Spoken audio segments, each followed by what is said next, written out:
Hi, this is Gabe from the House Divider Project at Dickinson College, and today I'm going to be taking you through a Canva tutorial.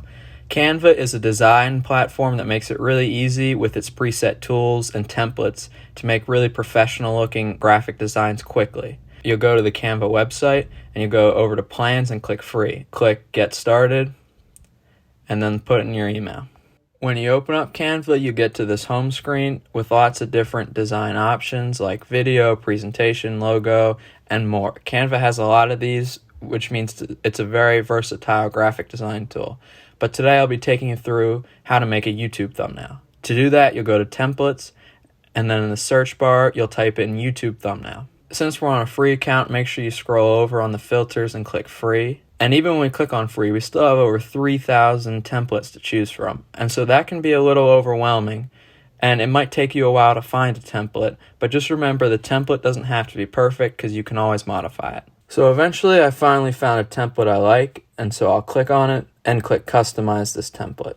And when you get into your template, it's going to be a little overwhelming because there's a lot to change. So at first, I like to keep it simple and just start with the text. In Canva, editing the text and its features are similar to Google Docs and Microsoft Word. At the top, there's a bar with fonts, text size, color, and anything else you might want to change with your text.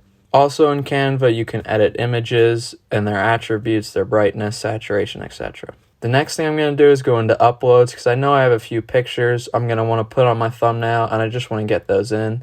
And on Canva, you can upload from your computer or other platforms. Once the image is downloaded, Canva will populate it and then I'm going to drag it to wherever I want. And sometimes, like I just did there, I'll make a mistake. I can press the undo button up in the top left corner. And so I'm not really sure where I want that image, so I'll just kind of drag it off to the side so I can get my bearings. You can also go on Google and find images that you can drag and drop right into Canva, and that's a really easy, quick tool. Other features of Canva include these text effects, which can increase the professionalism and make your text pop. So I put the shadow on here because I think it makes the text pop out more. The next thing I'm going to do is show you elements, and this is really a good feature of Canva because it has a lot of different preset graphics and things like arrows that you can drag in. The other thing is Canva has a lot of preset text which look professional and are really simple because they're really just drag and drop.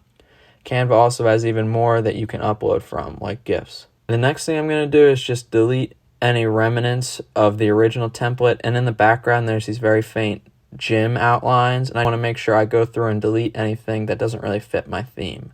So some basic design principles you want to focus on when designing anything in Canva is first, simplicity.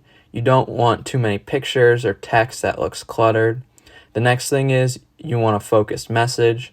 And finally, you just want to make sure that everything is readable and it looks professional, which means everything is aligned properly and the text isn't too small and the pictures are viewable. Sometimes it's going to take a while to get these design principles right. You may have to go through multiple versions of your thumbnail or any other project you design, and it's just important that you don't get discouraged because you're not always going to get it right on your first try.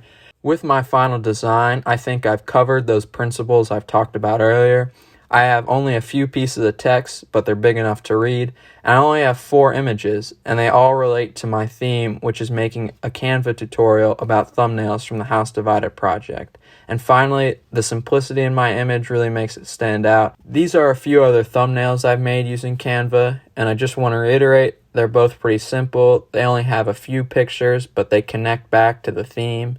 But they also look pretty elegant because they're simple, and I've done this by using the preset templates, text features, elements, and more in Canva to do this.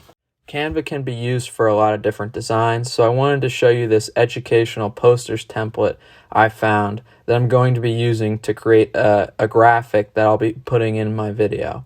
This is an example of a graphic that I could put in a video, and take note of its simplicity. It's only focusing on really 2 things, a map and a bar graph, and this is what you should strive for in your video. And the other thing is, especially for data, graphics and videos can be good, and Canva makes it really easy because you can actually customize the numbers for your graph to make it accurate. The last thing I wanted to show you is that, especially for graphics that you're going to put in the video, Canva makes it easy to animate them, and so you just click out of the whole thing and click animate, and it'll give you a bunch of different options that you can use to add some movement to your graphic that'll help your video stand out and engage the audience. The last thing to note is that Canva is an easy way to produce high quality results fast, but if you're looking for more advanced photo editing, you can use GIMP, which is free, or Photoshop, which is paid, and both the House Divided YouTube channel and website both have tutorials on how to use those. Thank you so much for watching.